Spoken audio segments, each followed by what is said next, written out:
Hello everyone, welcome back to another video. This is just going to be a quick one. I just wanted to kind of quickly go over this digital audio player, the Oilsky M308. It is a $90, about $90 US DAP. You can usually find it cheaper on sales. I think it's also on Amazon, but predominantly on AliExpress. I'm not going to go over all the specs for it here, but some key points: 16 gigs of internal storage with support up to 1 terabyte micro SD cards. It comes with a 64 gigabyte micro SD card, and so they advertise it as having 80 gigabytes of storage, and that is where they're getting the number, adding the micro SD card and the internal storage together. It has one output, a 3.5 millimeter single-ended. It's got the older Bluetooth 4.1. It runs a custom Android 9. It's usually the same kind of Android build you see on a lot of these budget Android digital audio players. It has 2 gigabytes of RAM.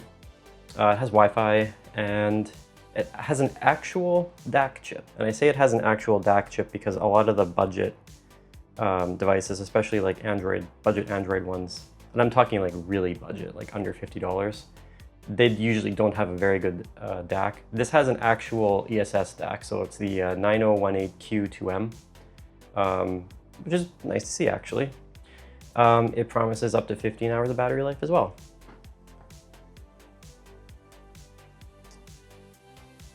So this is a very popular, I would say, digital audio player. At least from what I have seen, a lot of people are gravitating towards this because they want something that runs Android, but they don't want to pay over, let's say, $100 for something like that. Build quality is very nice. It's aluminum.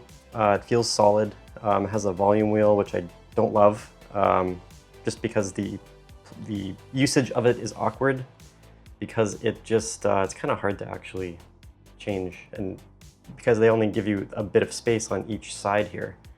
Kind of hard a little bit to like do that, but it has a little bit of a clicky feel to it. Not my favorite, but not the worst either. Then it has this kind of funny design on the top here.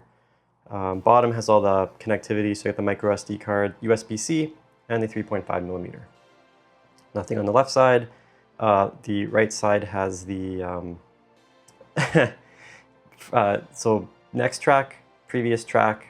Not play pause, but power on off. There is no play pause button. Kind of a big compromise in my opinion. And then there's a little reset hole there, so not sure how well you can see that, but there's a little pin hole there to reset the device if you need to. The volume wheel here does not press in, it's just a volume wheel. And then of course on the front, the screen with the old school Android buttons on the front. So we're gonna power this guy on. I have a 512 gigabyte micro SD card in here, not the 64 gig one, because I wanted to use my usual one that I use with these kind of things. While that is powering on, let's look at the box. So you don't get too much, but you get a pretty decently sized manual. I do like to see that. You get the USB-A to USB-C data and charging cable, and you get this case. It's a pretty basic case. It's a leatherette, fake leather case. Not too bad. Just pop it in here. Can't access the micro SD, but you can access the USB-C and the 3.5 millimeter. You can access the buttons. Not bad, it's snug. Does what the case needs to do. Pretty decent in my opinion. It is really stiff though. It's actually hard to get it out. As you can see, I'll just turn the screen off. Oh yeah, there we go. It will get looser over time if you're going to use it, but it's pretty snug fit. Also a screen protector, spare one, because there's already a screen protector applied to this, but you get another one in the box. Okay.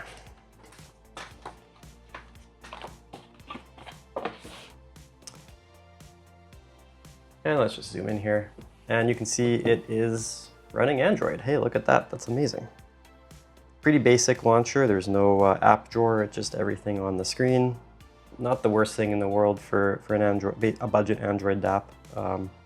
Again, it's the buttons too, which is for me a little bit to get used to the navigation buttons. Again, reasonably, the interface is reasonably performant, as you can expect. So doing nothing, it's okay. But let's load up USB Audio Player Pro, and it takes a bit of time. Not bad, looks okay. It runs. Screen is smaller, but it's at least big enough that it displays, well, everything, right? So not too bad. We'll just connect to Wi-Fi here. So again, this whole old school, there's no dark mode, which is another downside of an older Android, so Android 9, right? And let's load up Spotify, because probably, at least from what I have seen, a lot of people really want to use Spotify on these budget players. So here's the experience. This is Spotify, and as you can see, it's very slow.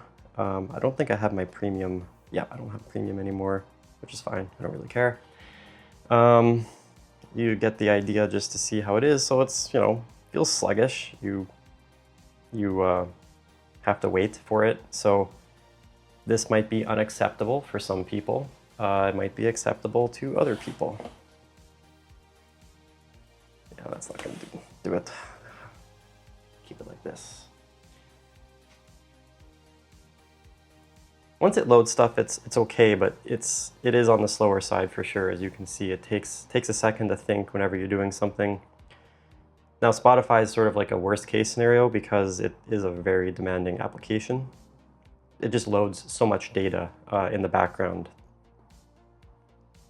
So yeah, as you can see, it's slow, but again, for $90 or maybe even less dollars, that might be acceptable to you. And you know, you got to make that decision yourself.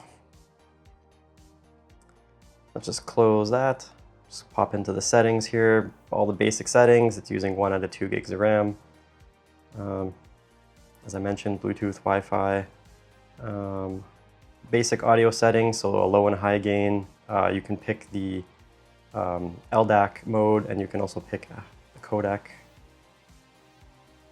So outside of heavy apps, this is fairly performant, but it does show its limitations for those things.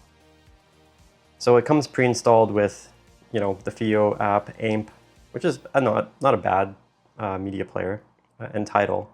I put Power Amp and USB Audio Player on here. So, you know, not too bad.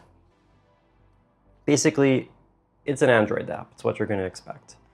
As far as sound quality, that's the disappointing thing about this. If you're planning to use even reasonably sensitive IEMs with this, just don't. You're going to get a lot of background hiss.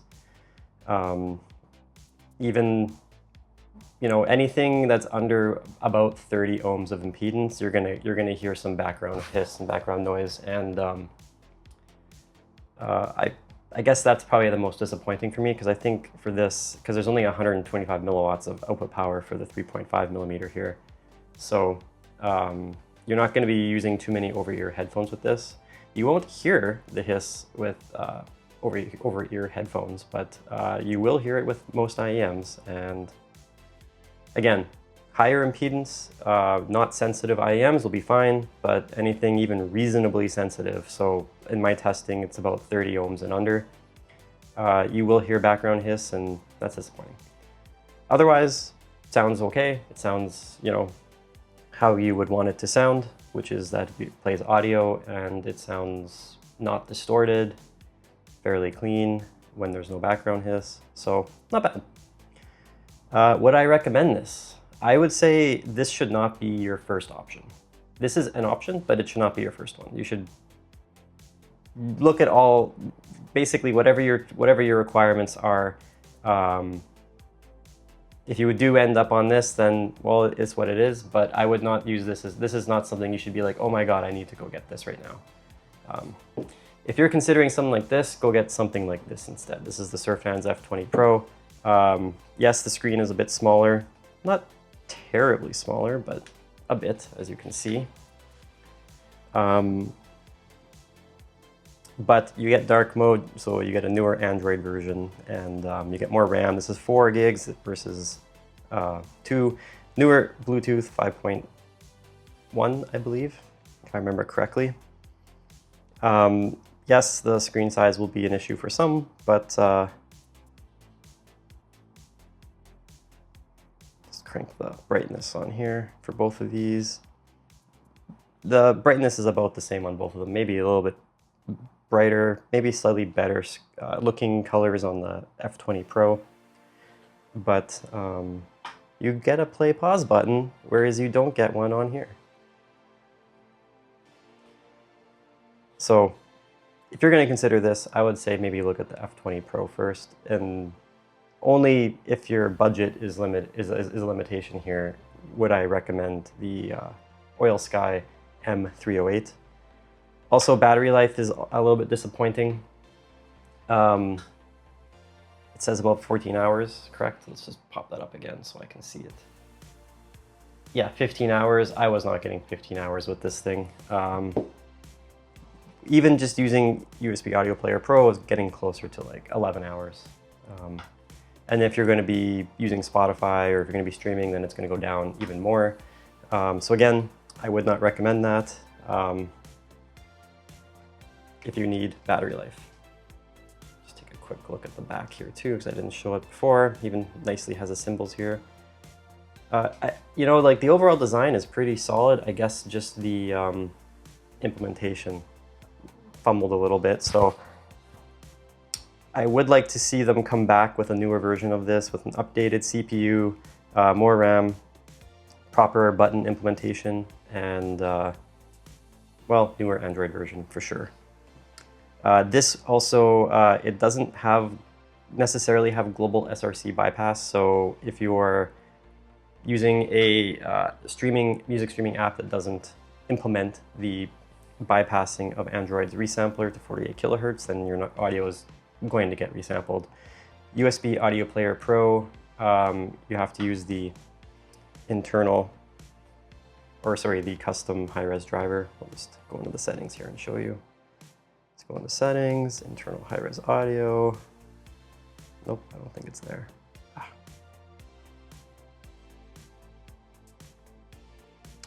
Here we go. So I'm using the high-res driver, not the original Android driver, because it will resample that. So to get there, you just go in the settings, and it's at the top here.